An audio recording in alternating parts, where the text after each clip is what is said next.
حاضرین کرام، نوجوان دوستو، بزرگوں، معزز خواتین اسلام، انسان کا جو سفر آخرت ہے، اس سفر کی تفصیلات گزشتہ جمعات میں ہمارے سامنے بڑی تفصیل کے ساتھ آتی رہی، اور اسی سفر کی ایک آخری کڑی، اسی سلسلے کا ایک خاتمہ ہے، یہ اختتام ہے آج کا خطبہ، جس میں تقریباً 3 یا 4 اہم باتیں ہمارے سامنے آج کے خطبے میں آنے والی ہیں۔ پہلی بات، آج کے خطبے میں ہم یہ معلوم کریں گے کیا قبر میں عذاب ہوتا ہے یا نہیں، قبر میں عذاب ہوتا ہے یا نہیں۔ نمبر 2، قبر میں کس کس قسم کے عذابات ہوتے ہیں۔ نمبر 3، کون لوگ ایسے ہیں جن کو قبر کی منزل میں بڑی دشواری پیش آتی ہے، بڑی مشکلیں پیش آتی ہیں، عذاب قبر سے کون 2-4 ہونے والے ہیں۔ اور نمبر 4، عذاب قبر سے محفوظ رہنے والے کون کون لوگ ہیں، وہ کون سے اعمال ہیں جن کا اہتمام کرنے کی وجہ سے، جس کی پابندی کرنے کی وجہ سے اللہ رب العالمین ان کو قبر کے عذاب سے بچا لیتے ہیں، قبر کے عذاب سے محفوظ رکھتے ہیں۔ اور 5ویں اور اہم بات جو ہمارے سامنے انشاءاللہ آئے گی کہ قبرستان یہ عبرت کی جگہ ہے، نہ کہ تماشا کی جگہ ہے۔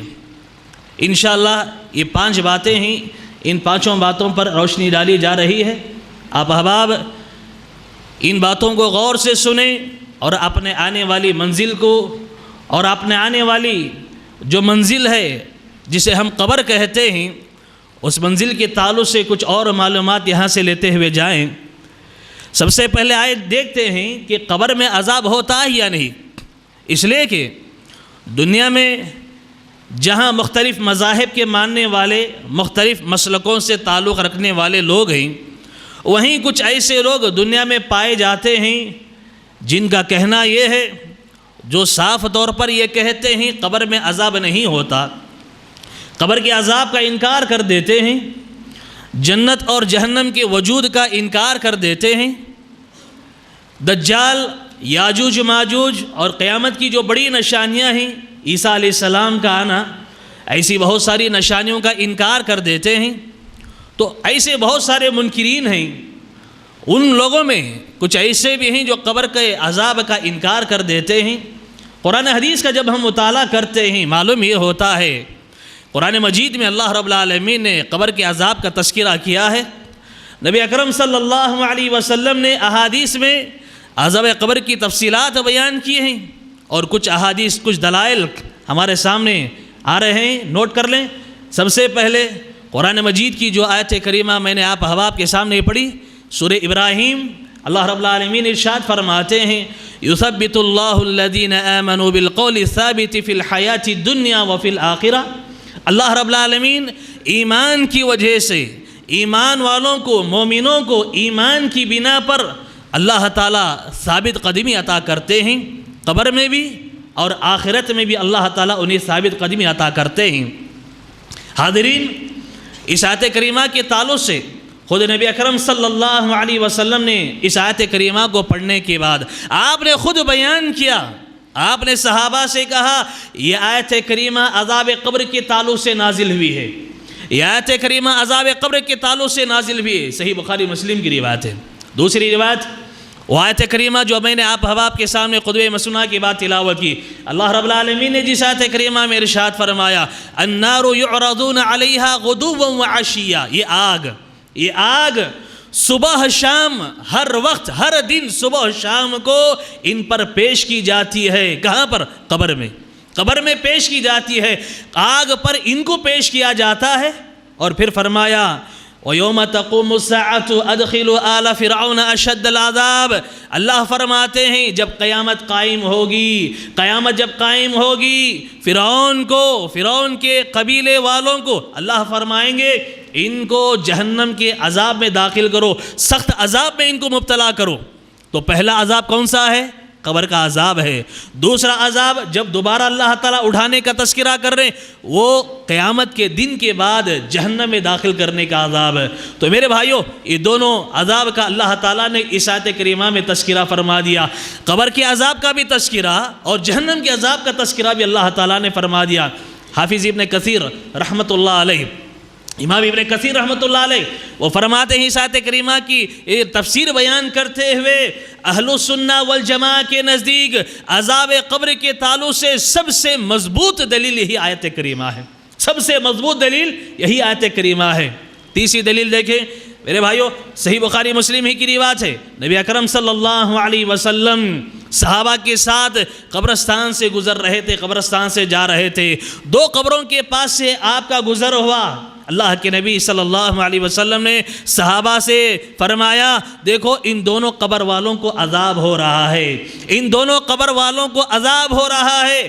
آپ صلی اللہ علیہ وسلم نے فرمایا یہ دونوں جس گناہ کی بنا پر عذاب میں مبتلا کیے گئے ہیں لوگ اسے معمولی سمجھتے تھے، یہ لوگ اسے معمولی سمجھتے تھے۔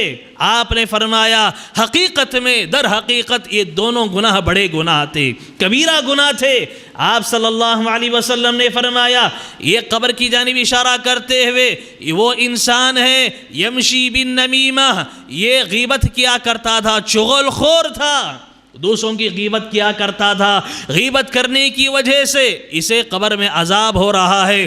دوسرا کون ہے؟ لا یستتر من البول، اللہ کے نبی نے فرمایا دوسرا وہ انسان جسے قبر میں عذاب دیا جا رہا ہے وہ پیشاب کے چھینٹوں سے اپنے آپ کو نہیں بچاتا تھا، پیشاب کرتا تھا، پیشاب کے چھینٹے اس کے کپڑے پر پڑتے تھے، اس کے بدن پر پڑا کرتے تھے، احتیاط نہیں کرتا تھا، اس کی وجہ سے آج اسے قبر میں عذاب دیا جا رہا ہے۔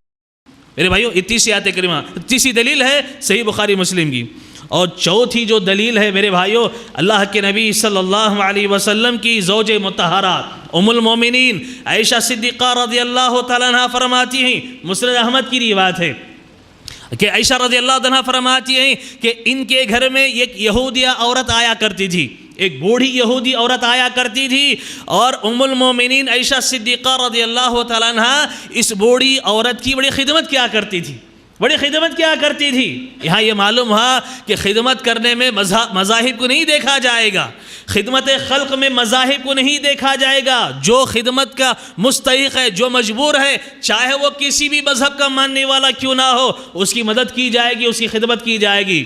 ام المومنین عائشہ صدیقہ رضی اللہ عنہ فرماتی ہیں ایک یہودی عورت میرے گھر میں آیا کرتی تھی، میں اس کی خدمت کیا کرتی، جب میں اس کی خدمت کرتی تھی خدمت سے متاثر ہو کر کے مجھے دعا دیتی تھی۔ دعا کیا دیتی تھی یہودی عورت؟ وہ دعا دیا کرتی تھی ام المومنین کو اللہ تعالیٰ تم کو قبر کے عذاب سے محفوظ فرمائے، اللہ تعالیٰ تم کو قبر کے عذاب سے محفوظ فرمائے۔ عورت دعا دیتی چلی جاتی۔ ایک مرتبہ کی بات ہے اللہ کے نبی صلی اللہ علیہ وسلم فوراً تشریف لائے، ام المومنین نے اللہ کے نبی صلی اللہ علیہ وسلم سے سوال کیا کہ اللہ کے نبی صلی اللہ علیہ وسلم کیا قبر میں بھی عذاب ہوتا ہے؟ کیا قبر میں بھی عذاب ہوتا ہے؟ اللہ کے نبی نے فرمایا کس نے کہا ام المومنین نے اللہ کے نبی جب میں اس یہودی عورت کی خدمت کرتی ہوں یہ ہمیشہ مجھے ایسی دعا دیتی ہے کہ اللہ تعالیٰ تم کو قبر کے عذاب سے محفوظ فرمائے۔ اللہ کے نبی نے فرمایا یہ یہودیہ جھوٹی ہے، جھوٹی ہے، قبر میں عذاب نہیں ہوتا، قبر میں عذاب نہیں ہوتا، قبر میں عذاب نہیں ہوتا۔ اس کے بعد ام المومنین فرماتے ہیں کچھ ایک مرتبے کی بات ہے، دوپہر کا وقت تھا، اللہ کے نبی صلی اللہ علیہ وسلم آئے اور بلند آواز سے اللہ کے نبی صلی اللہ علیہ وسلم نے اعلان کیا، اور اعلان کر رہے تھے یا ایھا الناس استعیذوا باللہ من عذاب القبر فَإِنَّ عَذَابَ الْقَبْرِ حَقٌّ۔ آپ نے فرمایا اے لوگو قبر کے عذاب سے اللہ کی پناہ طلب کر لیا کرو، اے لوگو قبر کے عذاب سے اللہ کی پناہ طلب کر لیا کرو، اس لیے کہ قبر کا عذاب حق ہے۔ مجھے وحی کے ذریعے یہ اشارہ دیا گیا، وحی کے ذریعے مجھے بتایا گیا کہ قبر میں آزمائش ہوتی ہے، قبر میں عذاب بھی ہوتا ہے۔ مسند احمد کی روایت ہے۔ اسی طرح پانچویں اور آخری دلیل دیکھیں، عبداللہ بن مسعود رضی اللہ عنہ فرماتے ہیں اللہ کے نبی صلی اللہ علیہ وسلم نے فرمایا ان الموتى ليعذبون في قبورهم حتی ان البہائم لتسمع اصواتہم. طبرانی کی روایت ہے. اللہ کے نبی صلی اللہ علیہ وسلم فرماتے ہیں کہ بے شک مردوں کو، نافرمانوں کو قبر میں عذاب ہوتا ہے، قبر میں عذاب ہوتا ہے. آپ نے فرمایا حتی ان البہائم لتسمع اصواتہم، ان کے مارنے کی آواز، ان کے چیخ و پکار کرنے کی آواز، ان کے رونے کی آواز کو سارے چوپائے جانور سنتے ہیں، سارے جانور سنتے ہیں. طبرانی کی روایت ہے. شیخ البانی رحمہ اللہ نے صحیحہ میں اس روایت کو نقل فرمایا ہے. 5 دلائل کا میں نے آپ احباب کے سامنے تذکرہ کیا. اس سے معلوم یہ ہوا کہ قبر میں عذاب ہوتا ہے، قبر میں عذاب ہوتا ہے، قبر میں عذاب ہوتا ہے. میرے بھائیو بہت سارے دلائل تھے، 5 دلائل کا میں نے تذکرہ کیا ہے. قبر کے عذاب کی شکلیں کیا ہیں؟ پچھلے خطبے میں نے آپ احباب کے سامنے کچھ تفصیلات رکھی تھی. اللہ کے نبی صلی اللہ علیہ وسلم نے فرمایا سب سے پہلے جو عذاب دیا جاتا ہے، فرشتے کے ہاتھ میں اللہ تعالیٰ لوہے کا ہتھوڑا دے دیتے ہیں، اس لوہے کے ہتھوڑے سے اس کی پٹائی ہوتی ہے. پھر اس کے بعد اللہ کے نبی صلی اللہ علیہ وسلم نے یہ بھی فرمایا آگ کا بستر اس کے لیے بچھایا جاتا ہے، آگ کے لباس کا اس کے لیے انتظام کیا جاتا ہے، جہنم کی کھڑکی اس کے لیے کھول دی جاتی ہے، قبر اس کے لیے تنگ ہو جاتی ہے، سانپوں اور بچھوؤں کو قبر کے اندر مسلط کر دیا جاتا ہے. یہ قبر کے عذابات کی شکلیں ہیں. تیسرا جو مسئلہ ہمارے سامنے آ رہا ہے میرے بھائیوں کہ قبر میں جو عذاب ہوتا ہے وہ کون سے گناہ ہیں؟ کون سے گناہ؟ 2 گناہوں کا تذکرہ اللہ کے نبی نے فرمایا ہے جسے لوگ معمولی سمجھتے ہیں، ورنہ جتنے کبیرہ گناہ ہیں ان کبیرہ گناہوں کے بدلے میں قبر میں اللہ تعالیٰ ضرور ان کو عذاب دیتے ہیں. 2 کبیرہ گناہوں کا تذکرہ، جیسا کہ دلیل کے طور پر ہمارے سامنے وہ حدیث آئی. اللہ کے نبی نے فرمایا ان دونوں قبر والوں کو قبر میں عذاب ہو رہا ہے. ایک آدمی اس میں غیبت کیا کرتا تھا، غیبت کرنا اس کی عادت تھی، چغل خوری کیا کرتا تھا، غیبت کیا کرتا تھا، جس کی وجہ سے اسے قبر میں عذاب ہو رہا ہے. اور دوسرا وہ آدمی جو پیشاب کے چھینٹوں سے نہیں بچا کرتا تھا. یہ دونوں لوگ اسے معمولی سمجھتے ہیں اور اسے عادت بنا لیا کرتے ہیں. اللہ کے نبی نے فرمایا یہ دونوں کبیرہ گناہ ہیں، دونوں بڑے گناہ ہیں جس کی وجہ سے قبر میں ضرور عذاب ہونے والا ہے. میرے بھائیو جب یہ انسان جن گناہوں کو معمولی سمجھتا ہے، ان گناہوں پر جب قبر میں پکڑ ہو سکتی ہے، عذاب ہو سکتا ہے، تو بڑے بڑے گناہ جس کا اللہ کے نبی صلی اللہ علیہ وسلم نے تذکرہ کیا ہے، ان گناہوں کا اگر کوئی آدمی شکار ہو جائے وہ کیسے قبر کے عذاب سے بچ سکتا ہے، کیسے وہ قبر کے عذاب سے محفوظ رہ سکتا ہے؟ سوال یہ ہے کچھ لوگ، جیسا کہ میں نے شروع ہی میں اشارہ کر دیا، کچھ لوگ کہتے ہیں قبر کا عذاب کیسے ہوتا ہے، ہم کو کیوں سنائی نہیں دیتا، ہم کیوں نہیں دیکھ سکتے، ہم کیوں سن نہیں سکتے؟ میرے بھائیوں یاد رکھ لیں قبر کا عذاب یہ غیبی امور میں سے ہے، غیبیات سے اس کا تعلق ہے، غیب کی باتوں سے اس کا تعلق ہے. جیسے اللہ تعالیٰ کی ذات کو ہم نے نہیں دیکھا، اللہ پر ہمارا ایمان ہے. فرشتوں کو ہم نہیں دیکھ سکتے، فرشتوں پر ہمارا ایمان ہے. آخرت کو ہم نے نہیں دیکھا، آخرت پر ہمارا ایمان ہے. جنت جہنم کو ہم نے نہیں دیکھا، جنت جہنم پر ہمارا ایمان ہے. اسی طرح سے قبر کے عذاب کو ہم دیکھ نہیں سکتے، اللہ تعالیٰ دکھانا نہیں چاہتے، قبر کے عذاب کو سن نہیں سکتے. یہ غیبیات سے اس کا تعلق ہے، امور غیب سے اس کا تعلق ہے.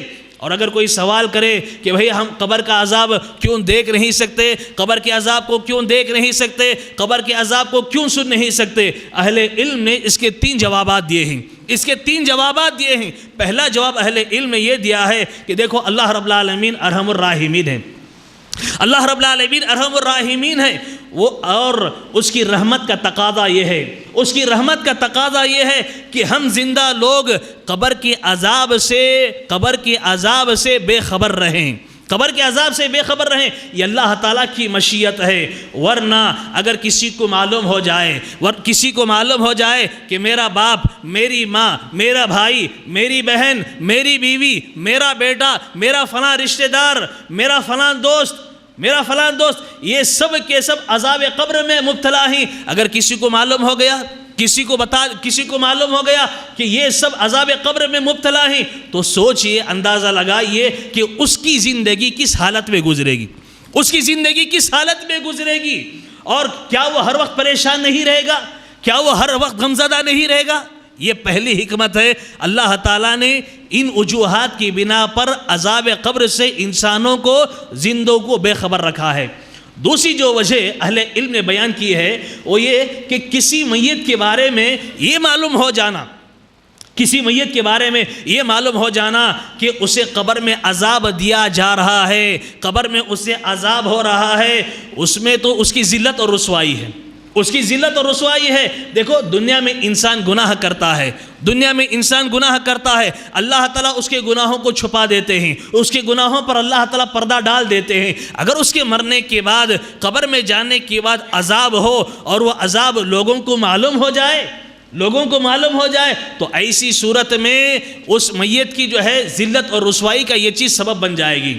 اور تیسرا جو جواب اہل علم نے دیا ہے وہ یہ ہے کہ زندوں کو قبر کے عذاب سے بے خبر رکھنے کی ایک سب سے بڑی حکمت یہ ہے، جس کا اللہ کے نبی صلی اللہ علیہ وسلم نے خود احادیث میں تذکرہ فرمایا ہے۔ سب سے بڑی حکمت یہ ہے کہ اگر زندوں کو وہ عذاب دکھا دیا جائے، زندوں کو قبر کا عذاب دکھا دیا جائے، زندوں کو قبر میں جو عذاب ہوتا ہے وہ عذاب سنا دیا جائے، تو ہو سکتا ہے کہ لوگ اپنے رشتہ داروں کو، اپنے گھر والوں کو جن کا انتقال ہو گیا ہے قبر میں دفن کرنا چھوڑ دیں گے، قبروں کے اندر دفن کرنا چھوڑ دیں گے۔ حدیث ملاحظہ فرمائیں، صحیح مسلم کی روایت ہے، نبی اکرم صلی اللہ علیہ وسلم نے فرمایا اگر مجھے اس بات کا اندیشہ نہ ہوتا کہ تم مردوں کو دفنانا چھوڑ دو گے تو میں اللہ تعالیٰ سے دعا کرتا کہ وہ قبر کا عذاب تمہیں دکھا دے یا تمہیں سنا دے، میں دعا کرتا، لیکن مجھے خدشہ ہے، ڈر ہے کہ اگر سن لیے یا قبر کے عذاب کو دیکھ لیے تو لوگ مردوں کو قبروں میں دفن کرنا چھوڑ دیں گے۔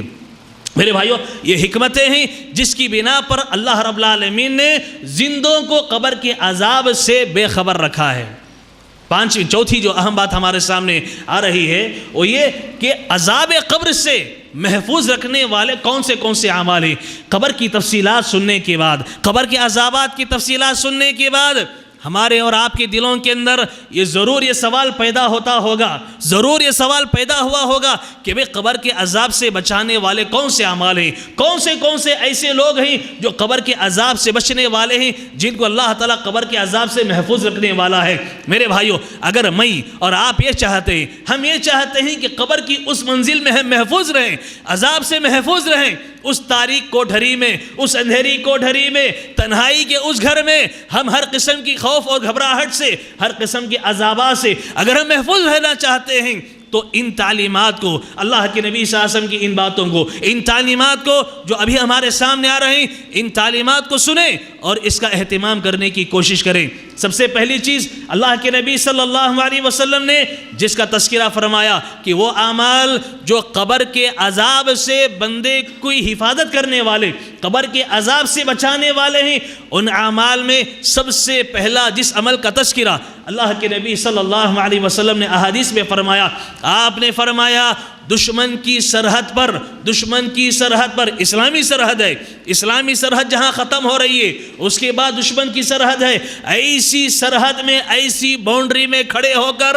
اسلامی حکومت کی جو ہے نگرانی کرنے والا، سرحد کی حفاظت کرنے والا، جس کے متعلق اللہ کے نبی صلی اللہ علیہ وسلم نے فرمایا، صحیح مسلم کی روایت ہے، ایک دن اور ایک رات اگر کوئی اسلامی سرحد پر کھڑے ہو کر، دشمن کی سرحد پر کھڑے ہو کر کے پہرا دیتا ہے، ایک دن اور ایک رات 24 گھنٹے اگر کوئی پہرا دیتا ہے، اللہ کے نبی نے فرمایا میرے نزدیک ایک مہینے کے روزے رکھنے سے بہتر اور ایک مہینہ قیام اللیل سے بھی وہ بہتر ہے، قیام اللیل سے بھی بہتر اور ایک مہینہ روزے سے بھی بہتر ہے 24 گھنٹے اسلامی سرحد کی نگرانی کرنا۔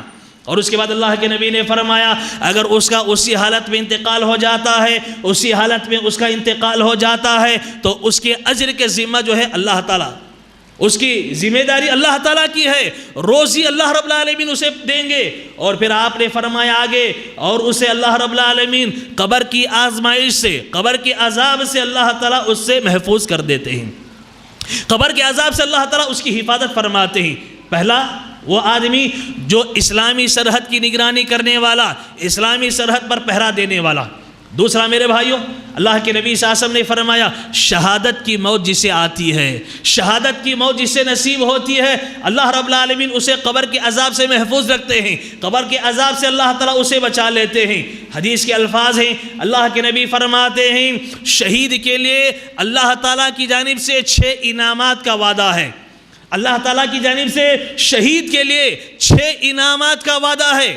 اللہ کے نبی فرماتے ہیں پہلا انعام شہید جیسے ہی اللہ کے راستے میں اپنی جان کو قربان کرتا ہے، اپنی جان کو قربان کرتا ہے، زمین پر گرنے والا پہلا قطرہ، زمین پر گرنے والا پہلا قطرہ گرتے ہی اللہ تعالیٰ اس کی مغفرت کا اعلان کر دیتے ہیں۔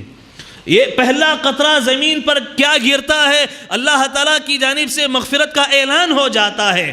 دوسرا انعام جو شہید کو اللہ رب العالمین عطا فرماتے ہیں کہ اس کی روح جیسے ہی نکلتی ہے اللہ تعالیٰ جنت میں اس کا ٹھکانہ اسے دکھا دیتے ہیں، جنت میں اسے اس کا ٹھکانہ دکھا دیتے ہیں۔ اور نمبر 3 تیسرا جو انعام ہوتا ہے شہید کے لیے اللہ تعالیٰ کی جانب سے، اللہ تعالیٰ اسے عذاب قبر سے محفوظ کر دیتے ہیں، قبر کے عذاب سے اس کی حفاظت فرماتے ہیں۔ نمبر 4 اللہ کے نبی صلی اللہ علیہ وسلم نے فرمایا اس کے سر پر اللہ رب العالمین وقار کا، عزت کا تاج اللہ تعالیٰ رکھتے ہیں، قیامت کے دن اسے پہنائیں گے جس کا ایک موتی دنیا اور دنیا کے اندر جو کچھ ہے ساری چیزوں سے بہتر ہوگا، ایک موتی۔ اور پھر اللہ کے نبی نے فرمایا 5واں جو انعام شہید کو دیا جاتا ہے، اللہ کے نبی فرماتے ہیں موٹی موٹی آنکھوں والی حوروں میں سے 72 حوروں سے اس کی شادی کرا دی جائے گی۔ اور 6واں جو انعام ہے اللہ کے نبی فرماتے ہیں اس کی شہادت کی وجہ سے، اللہ کے راستے میں اپنی جان قربان کرنے کی وجہ سے اللہ رب العالمین 70 رشتہ داروں کے بارے میں اس کی سفارش کو قبول کریں گے۔ 70 رشتہ داروں کے حق میں اللہ رب العالمین اس کی سفارش کو اللہ رب العالمین قبول فرمائیں گے۔ میرے بھائیوں یہ ترمذی کی روایت ہے، شیخ البانی رحمہ اللہ نے اس روایت کو صحیح قرار دیا ہے۔ معلوم یہ ہوا اللہ کے راستے میں شہید ہونے والا، اللہ کے راستے میں اپنی جان کو قربان کرنے والا، اللہ رب العالمین ایسے شہید کو بھی قبر کے عذاب سے بچا لیتے ہیں، محفوظ رکھتے ہیں۔ تیسرا عبداللہ بن مسعود رضی اللہ عنہ فرماتے ہیں اللہ کے نبی صلی اللہ علیہ وسلم نے فرمایا دوسری روایت میں قرآن مجید میں ایک ایسی صورت ہے جو 30 آیتوں پر مشتمل ہے۔ قرآن مجید میں ایک ایسی صورت ہے جو 30 آیتوں پر مشتمل ہے۔ یہ ایسی صورت ہے جو انسان اس صورت کی تلاوت کا اہتمام کرتا ہے، قیامت کے دن یہ سورت اللہ تعالیٰ کے ہاں سفارش اس وقت تک کرے گی جب تک کہ اللہ تعالیٰ اسے جنت میں داخل نہیں کر دیتے۔ میرے بھائیو وہ سورت کون سی ہے؟ اللہ کے نبی صلی اللہ علیہ وسلم نے فرمایا وہ سورت کیا ہے؟ تبارک الذی بیدہ الملک، سورۃ الملک ہے، 29ویں پارے کی پہلی سورت ہے، 30 آیات۔ میرے بھائیو 30 آیات پڑھنے کے لیے، 30 آیتوں کی تلاوت کا اہتمام کرنے کے لیے کتنا وقت بھی لگے گا؟ اللہ کے نبی صلی اللہ علیہ وسلم نے دوسری حدیث میں ارشاد فرمایا جو شخص ہر رات سونے سے پہلے سورہ ملک کی تلاوت کا اہتمام کرتا ہے اللہ تعالیٰ اسے قبر کے عذاب سے محفوظ رکھتے ہیں۔ اللہ تعالیٰ اسے قبر کے عذاب سے محفوظ رکھتے ہیں۔ دنیا کمانے کے لیے کتنی دوڑ دھوپ کرتے ہیں، دنیا کمانے کے لیے کتنی محنت ہم کرتے ہیں، 30,000 روپے کمانے کے لیے، 40-50 ہزار روپے کمانے کے لیے، 1 لاکھ روپے کمانے کے لیے تن من دھن کی بازی لگا دیتے ہیں، خون پسینہ یہ کر دیتے ہیں، نہ دن دیکھتے ہیں نہ رات دیکھتے ہیں، نہ دن کا سکون نہ رات کا چین، کچھ بھی نہیں۔ انسان محنت کرتا ہے پیسہ حاصل کرنے کے لیے۔ میرے بھائیو اللہ کے نبی صلی اللہ علیہ وسلم نے کتنا پیارا نسخہ بتایا، اللہ کے نبی نے کتنا پیارا نسخہ بتایا کہ جو آدمی سورہ ملک کی تلاوت کا ہر رات اہتمام کرتا ہے اللہ رب العالمین قبر کے عذاب سے اس کی حفاظت فرما دیتے ہیں۔ اللہ سے ہم دعا کرتے ہیں کہ اللہ تعالیٰ سب سے پہلے مجھے اور آپ تمام احباب کو سونے سے پہلے اس سورت کا خاص طور پر تلاوت کا اہتمام کرنے کی توفیق عطا فرمائے، آمین۔ میرے بھائیو تیسرا عمل یہ معلوم ہوا کہ سورہ ملک کی باقاعدہ سونے سے پہلے جو انسان تلاوت کرتا ہے اللہ تعالیٰ قبر کے عذاب سے اس کی حفاظت فرما دیتے ہیں۔ یہاں تک کہ صحابہ کرام فرماتے ہیں، صحابہ فرمایا کرتے اللہ کے نبی صلی اللہ علیہ وسلم کی یہ بات بتانے کے بعد ہم اس سورت کو المانعہ کہتے تھے۔ المانعہ یعنی قبر کے عذاب سے بچانے والی سورت کہا کرتے تھے۔ اس سورت کو ہم قبر کے عذاب سے بچانے والی سورت کہہ کے ہم پکارا کرتے تھے، کہا کرتے تھے۔ نسائی کی روایت ہے، شیخ البانی رحمہ اللہ نے اس روایت کو حسن قرار دیا ہے۔ چوتھا میرے بھائیوں، چوتھا وہ عمل اللہ کے نبی نے فرمایا کہ جو انسان قبر کے عذاب سے بچنے والا ہے، آپ نے فرمایا مَن يَقْتُلْهُ بَطْنُهُ فَلَن يُعَذَّبْ فِي قَبْرِهِ، ترمذی نسائی کی روایت ہے۔ شیخ البانی رحمہ اللہ نے اس روایت کو بھی حسن قرار دیا۔ فرمایا اللہ کے نبی نے جو انسان پیٹ کی بیماری میں مبتلا ہو گیا، پیٹ کی بیماری میں مبتلا ہو گیا اور اسی بیماری میں مبتلا ہو کر تڑپ تڑپ کر مر گیا، اسی بیماری نے اسے ختم کر دیا، اسی بیماری میں اس کی موت آ گئی، اللہ کے نبی نے فرمایا ایسا انسان بھی قبر کے عذاب سے محفوظ رہتا ہے، ایسا انسان بھی قبر کے عذاب سے محفوظ رہتا ہے۔ اہل علم نے بتایا کہ پیٹ کے درد کی بیماری کا اللہ کے نبی نے کیوں اشارہ فرمایا؟ اہل علم کہتے ہیں اس دور میں یہ بیماری سب سے خطرناک بیماری تصور کی جاتی تھی، سب سے خطرناک بیماری تصور کی جاتی تھی۔ جیسے آج کے معاشرے میں کینسر ہے، ایڈز ہے، ان بیماریوں کو بڑا سمجھتے ہیں لوگ، ان بیماریوں سے ڈرتے ہیں، مہلک بیماریاں ہیں، اس دور میں پیٹ کے درد کی بیماری مہلک بیماری تھی، اور اللہ کے نبی صلی اللہ علیہ وسلم نے فرمایا ایسی مہلک پیٹ کی بیماری میں مبتلا ہو کر جو انسان مرتا ہے، آپ نے فرمایا کہ ایسا انسان بھی قبر کے عذاب سے محفوظ رہتا ہے۔ لیکن یہاں پر یاد رکھ لیں، ایسی جہاں کہیں بھی حدیثیں ہم سنتے ہیں کہ فلاں آدمی جنت میں داخل ہو جائے گا، فلاں آدمی قبر کے عذاب سے محفوظ ہو جائے گا، اس کے لیے اہل علم نے شرط لگائی ہے توحید پر اس کا خاتمہ ہو، توحید پر اس کا خاتمہ ہو، شرک اس نے نہ کیا ہو، زندگی میں کبھی اس نے شرک نہ کیا ہو، شرک میں مبتلا نہ ہو۔ ایسا انسان، توحید پرست انسان اگر اس بیماری میں مبتلا ہو کر آج بھی مرتا ہے، اس کے لیے خوشخبری اللہ کے نبی صلی اللہ علیہ وسلم نے سنائی ہے۔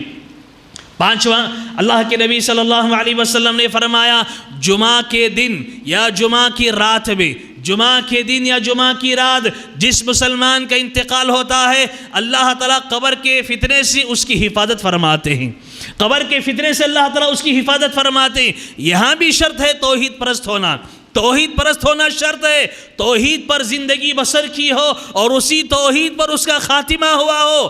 ایسا انسان اگر جمعہ کے دن یا جمعہ کی رات میں اگر اس کا انتقال ہوتا ہے تو اللہ کے نبی نے فرمایا قبر کے فتنے سے اللہ تعالیٰ اس کی حفاظت فرماتے ہیں، ترمذی کی روایت ہے۔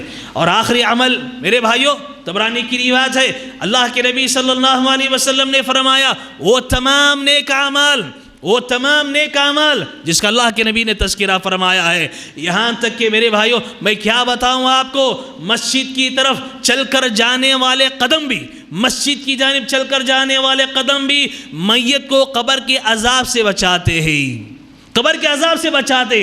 ہمارے قدم پتہ نہیں کہاں کہاں چلے جاتے، بازاروں میں گھومتے رہتے ہیں، بازاروں میں گھومتے ہی نافرمانی کی جگہ، شیطان کی جگہوں پر، شیطان کے اڈوں پر ہمارے قدم جاتے ہیں۔ اللہ کے گھروں کی طرف ہمارے قدم اٹھنا جو ہے ہم کو گوارا نہیں، چل کر نہیں آتے، اذان دی جاتی ہے، دعوت دی جاتی ہے، بلایا جاتا ہے، پکارا جاتا ہے اللہ کے گھروں کی طرف آؤ، حی علی الصلاۃ، لوگو اللہ نماز کے لیے آ جاؤ، حی علی الصلاۃ، لوگو نماز کے لیے آ جاؤ، حی علی الفلاح، لوگو کامیابی کی طرف آ جاؤ۔ یہ وہ کامیابی ہے، یہ وہ کامیابی ہے جو صحیح معنی میں دنیا اور آخرت کی کامیابی ہے، یہ قبر کی کامیابی ہے، آخرت کی کامیابی ہے۔ مساجد کو آنا میرے بھائیوں یہ زندگی کی حقیقی کامیابی ہے، اس لیے اذان میں کہا جاتا ہے حی علی الفلاح، لوگوں کامیابی کی طرف آؤ۔ لیکن ہم ہیں نہیں، ہم سمجھتے ہیں کہ ہمارا کاروبار یہی سب سے بڑی ہماری کامیابی ہے، ہمارا گھر بار یہی سب سے بڑی کامیابی ہے، ہمارے بیوی بچے، ہمارے رشتہ دار، ہماری یہ دنیا جس کے پیچھے ہم پڑے ہوئے ہیں یہی ہماری کامیابی ہے۔ یاد رکھو یہ بیوی بچے بھی، یہ گھر بار بھی، یہ دولت بھی، یہ بینک بیلنس بھی، یہ ہمارے تجارتی ادارے، یہ سارے کے سارے میرے بھائیوں قبر میں یاد آنے والے نہیں ہیں، قبر میں ہماری حفاظت کرنے والے نہیں ہیں۔ وہ قدم جو اللہ کی پکار پر مساجد کی طرف اٹھتے ہیں، مساجد کی طرف چل کر آتے ہیں، یہ قدم بھی قبر کے اندر عذاب قبر سے اس کی حفاظت کرنے والے ہیں۔ طبرانی کی روایت ہے، اللہ کے نبی صلی اللہ علیہ وسلم نے ارشاد فرمایا، اللہ کے نبی نے ارشاد فرمایا جیسے ہی سوال و جواب ختم ہوتے ہیں، جیسے ہی سوال و جواب ختم ہوتے ہیں فرشتہ عذاب دینے کے لیے آتے ہیں، فرشتے عذاب دینے کے لیے آتے ہیں۔ آپ نے فرمایا فرشتہ سر کی جانب سے عذاب دینے کے لیے آتا ہے، سر کی جانب سے فرشتہ عذاب دینے کے لیے آتا ہے۔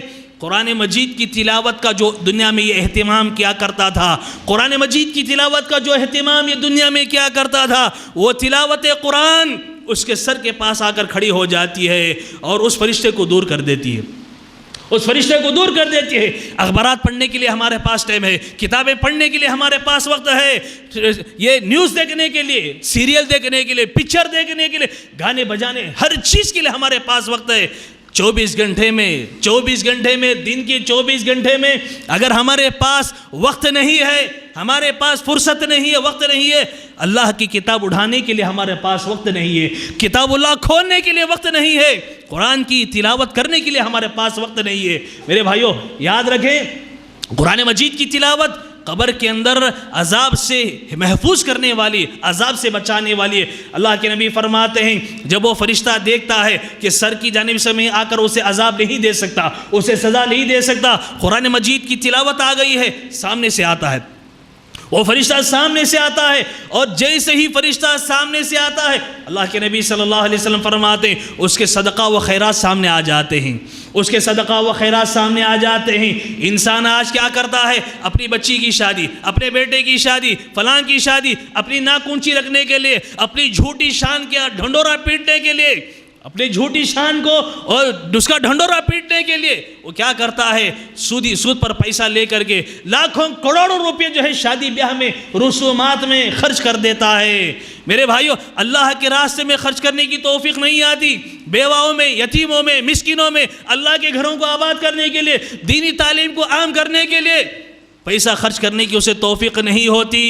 یاد رکھیں اللہ کے راستے میں خرچ کریں گے، یہ صدقہ و خیرات کل قبر کے دن قبر میں عذاب سے اس کی حفاظت کرنے والے ہیں۔ نمبر 3 اللہ کے نبی صلی اللہ علیہ وسلم نے فرمایا جب فرشتہ دیکھتا ہے سر کے پاس سے اسے سزا دینے کی جگہ نہیں مل رہی ہے، سامنے سے سزا دینے کی جگہ نہیں مل رہی ہے، پیروں کی جانب سے وہ فرشتہ آتا ہے مارنے کے لیے۔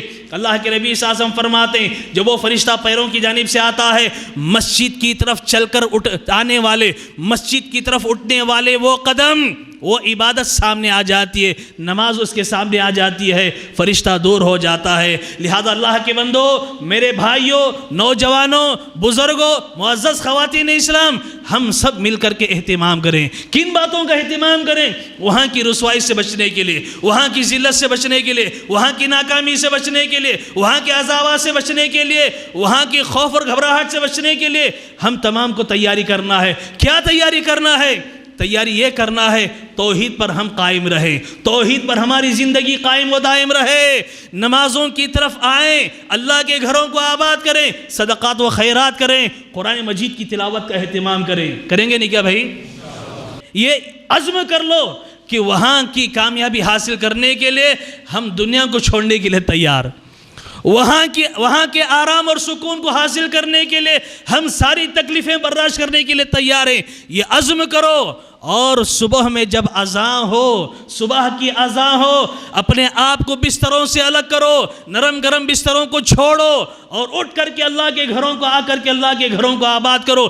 اگر اللہ کے گھر کو آباد کریں گے آپ کی قبر آباد رہے گی، آپ کی قبر آباد رہے گی۔ اللہ کے گھر کو ویران کرنے والوں کان کھول کر کے سن لو، اللہ کے گھر کو ویران کرو گے تمہاری قبر ویران ہو جائے گی، تمہاری قبر ویران ہو جائے گی۔ لاکھ لوگ آ کر کے دعائیں کریں، لاکھ لوگ آ کر کے وہاں پر فاتحہ پڑھ کے چلے جائیں، پھول نچھاور کر کے چلے جائیں، کچھ بھی کر دیں، کچھ ہونے جانے والا نہیں ہے۔ ہم اپنے اعمال سے اس منزل کو بہتر سے بہتر بنا سکتے ہیں، ہمارے عمل سے اس منزل کو بڑی آسان اور بڑی جو ہے پر رونق جو ہے منزل بنا سکتے ہیں۔ اس کے لیے ہم تمام کو تیاری کرنا ہے۔ میرے بھائیو آخری بات جو بیان کر کے اپنی بات کو ختم کرنی ہے وہ یہ ہے کہ قبرستان، قبر میرے بھائیو یہ عبرت کی جگہ تھی، یہ عبرت کی جگہ ہے، عبرت کی جگہ رہے گی۔ اسی لیے اللہ کے نبی صلی اللہ علیہ وسلم نے فرمایا کنتو نہیتکم عن زیارت القبور فزورها فإنها تذکر الآخرہ۔ اے لوگو میں نے شروع میں تم کو قبرستان کی زیارت سے منع کر دیا تھا، لیکن میں اب اجازت دے رہا ہوں کہ تم قبروں کی زیارت کرو۔ کیوں؟ وہاں جاؤ گے تو تم کو اپنے آنے والی زندگی یاد آئے گی، آخرت یاد آئے گی۔ میرے بھائیو اسی لیے اللہ کے نبی صلی اللہ علیہ وسلم رات میں بھی قبرستان چلے جاتے، نماز کے بعد بھی قبرستان چلے جاتے۔ کوئی دن کوئی مہینہ فکس نہیں تھا کہ صرف 15-20 شعبان کو وہ قبرستان جائیں گے، جمعہ کے دن قبرستان کو جائیں گے، کسی کا انتقال ہو گیا تو دوسرے دن صبح کی نماز پڑھ کر زیارت کے نام سے قبرستان چلے جائیں گے. ایسے نہیں، بلکہ اللہ کے نبی صلی اللہ علیہ وسلم جب کبھی بھی محسوس کرتے، آخرت کو یاد کر لیتے، اس کی یاد کو تازہ کرنے کے لیے اللہ کے نبی قبرستان چلے جاتے. وہاں جائیں گے، ٹوٹی پھوٹی قبروں کو دیکھیں گے، وہاں کی قبروں کو دیکھیں گے، دھسی ہوئی قبروں کو دیکھیں گے. اپنے آنے والی زندگی یاد آئے گی، اپنے آنے والی منزل یاد آئے گی، وہ قبر یاد آئے گی، وہ قبر کے مراحل یاد آئیں گے. لیکن افسوس کی بات یہ ہے کہ جو جگہ عبرت کی تھی آج ہم نے اسے تماشے کی جگہ بنا دیا. آج مسلمانوں نے ایسی عبرت کی جگہوں کو بھی تماشے کی جگہ بنا دیا. آج کیا بھی وہاں پر کیا عرس، کیا قوالیاں، کیا عشقیہ شرکیہ جو ہے محفلیں منعقد ہوتی ہیں، کیا ناچنے والیاں، کیا گانے والے، کیا ڈھول، کیا باجے، کیا میوزک وہاں پر چل رہی ہے. مرد و زن کا کیا اختلاط ہو رہا ہے. میرے بھائیو، جب وہاں پر ایسی مجلسیں ہوں گی جہاں پر لڑکے اور لڑکیاں مل کر ناچ رہے ہوں، گا رہے ہوں، ڈھول باشے چل رہے ہوں، میوزک چل رہی ہو، عشقیہ اشعار وہاں پر پڑھے جا رہے ہوں، ایسی صورت میں کیا وہاں پر اپنے آنے والی منزل یاد آئے گی؟ منکر نکیر کو کوئی یاد کرے گا؟ قبر کے عذابات کو یاد کرے گا؟ نہیں یاد کرے گا. آج ہم نے قبر کی اس جگہ کو جو عبرت کی جگہ تھی تماشے کی جگہ ہم نے بنا دیا.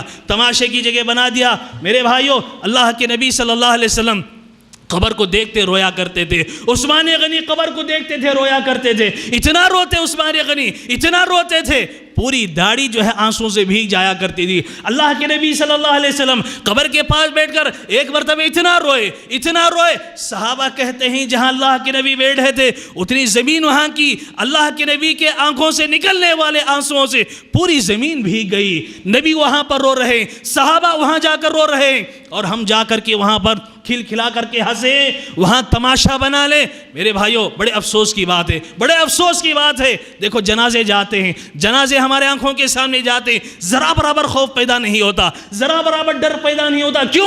کیوں پیدا نہیں ہوتا؟ ہم کیا کرتے ہیں؟ جنازے کے اوپر بہترین مخمل کا کپڑا ڈال دیتے ہیں، بہترین کپڑا ڈال کر کے اسے جو ہے چھپا دیتے ہیں، میت کو چھپا دیتے ہیں، اس پر جو ہے بہترین مہک والے پھول جو ہے عمدہ پھول نچھاور کر دیتے ہیں. اب لوگ جو ہے کیا سمجھیں گے؟ تابوت جا رہا ہے، جنازہ جا رہا ہے، اس کے اندر کیا ہے؟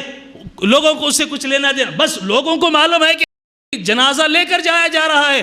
آپ دیکھیں سعودی عرب میں جو جنازے لائے جاتے ہیں، مسجد حرام میں، مسجد مکہ حرام میں، مسجد نبوی میں جو جنازے لائے جاتے ہیں، آدمی جب جنازہ لے کر کے لوگ اندر آتے ہیں، ان جنازوں کو دیکھ کر آدمی ڈر جاتا ہے، جنازوں کو دیکھ کر آدمی گھبرا جاتا ہے. اس کے اوپر نہ تو مخمل کی چادر ہوتی ہے، نہ تو اس پر پھول ہوتے ہیں. کفن میں میت کو جیسے لپیٹا جاتا ہے ویسے ہی اٹھا کر اسے تختے پر رکھ دیا جاتا ہے، اور لوگ اٹھا کر جو ہے مسجد میں لاتے. ہر دیکھنے والا دیکھ کر ڈر جاتا ہے، عبرت حاصل کرتا ہے. اور ایسا میرے بھائیوں، یہ صرف عام لوگوں کے ساتھ معاملہ نہیں، بلکہ وہاں کا بادشاہ کیوں نہ ہو، کنگ کیوں نہ ہو، اس کا جنازہ بھی ویسے ہی لایا جاتا ہے. آپ کو معلوم ہے خادم الحرمین شریفین جو سعودی عرب کے ملک تھے، ملک عبدالعزیز، اب شاہ فہد جو تھے، جو وہاں کے خادم الحرمین شریفین تھے، وہ میرے بھائیو جب ان کا انتقال ہوا ان کا جنازہ بھی اسی طرح لایا گیا. باقاعدہ آپ احباب نے سعودی عرب کے چینل پہ دیکھا ہوگا، اسی طرح جنازہ عام جنازوں کی طرح، بھئی بادشاہ ہے جی، کنگ ہے جی، فلاں ہے جی، بڑی خدمات ہیں جی، مسجد حرام کا جو ہے متولی تھا جی، مسجد نبوی کا متولی تھا جی، اسے ایسے کرو، فلاں تابوت بناؤ. نہیں، معمولی جنازہ جو رہتا ہے تختہ ہوتا ہے، اور اسی میں رکھ کر کے اٹھا کر لا رہے تھے لوگ. میرے بھائیو، اس منظر کو دیکھ کر ایک غیر مسلم یہودی ہے یا عیسائی عورت ہے، جب اس نے اس منظر کو اپنے آنکھوں سے ٹی وی میں دیکھا کہ بھئی اسلام کے اندر کتنی مساوات ہیں کہ ایک عام آدمی کا جنازہ بھی ایسے ہی، اور ایک کنگ حکمران ہے اس کا جنازہ بھی ایک عام آدمی کی طرح لایا جا رہا ہے. بس اس مساوات کو دیکھ کر، اس تعلیم کو دیکھ کر اس نے کلمہ پڑھ لیا تھا، اسلام قبول کر لیا تھا. کلمہ اس نے پڑھ لیا تھا، اسلام قبول کر لیا اس نے. میرے بھائیو آج ہم نے کیا کر دیا؟ جنازے کو بھی ہم نے تماشا بنا دیا. ہم نے تماشا بنا دیا. عبرت نہیں. قبرستان جاتے ہیں وہاں بھی عبرت نہیں. جاتے ہیں وہ ٹوٹی پھوٹی خبریں پہلے تھی. آج ہم نے کیا کر دیا؟ ہمارے باپ کی قبر، ہمارے ماں کی قبر، یہ ہمیشہ برقرار رہنا ہے. یہ پراپرٹی اپنے باپ دادا کی پراپرٹی ہے وہ نہیں. میرے بھائیو ہم نے کیا کر دیا؟ اسے سنگ مرمر سے جو ہے بہترین بنا دیا، اچھے قبے بنا دیے، پختہ قبر ہم نے بنا دیا. گرینیٹ کوئی لگا رہا ہے، کوئی پھول کے درخت جو ہے وہاں پر لگا رہا ہے. وہاں پر جا کر لوگ ٹوٹی پھوٹی خبروں کو دے کر عبرت حاصل کرنے کے بجائے وہاں پر لکھے ہوئے نام، ان کی تاریخ، فلاں فلاں اشعار پڑھ کر کے لوگ آتے ہی دعا بھی نہیں دیتے، دعا بھی نہیں دیتے. میرے بھائیو لہذا یہ مختصر چند باتیں تھیں جو ہمارے سامنے آئی. قبرستان جانا ہے عبرت کی نظر سے دیکھنے کے لیے قبرستان جانا ہے. وہاں جا کر اپنے آنے والی منزل کو، اپنے آنے والی زندگی کو یاد کرنا ہے. اللہ رب العالمین سے میں آخر میں دعا کرتا ہوں کہ پروردگار قبر کے تعلق سے جتنی باتیں ہمارے سامنے تفصیل کے ساتھ آئی ہیں، پروردگار ہمیشہ ان باتوں کو یاد رکھتے ہوئے زندگی بسر کرنے کی توفیق عطا فرمائے. اس منزل کی صحیح تیاری کرنے کی توفیق ہمیں عطا فرمائے. پروردگار قبر کے عذاب سے ہماری حفاظت فرمائے. قبر کے عذابات کی اللہ تعالی ہماری حفاظت فرمائے. اس منزل میں، اس مرحلے میں جب ہم پہنچے، پروردگار ہر قسم کی مشکلیں جو آنے والی ہیں ان مشکلوں کو آسان فرما دے. پروردگار ہم تمام کو دنیا اور آخرت کی کامیابی سے سرفراز فرمائے. آمین. وآخر دعوانا ان الحمد للہ رب العالمین.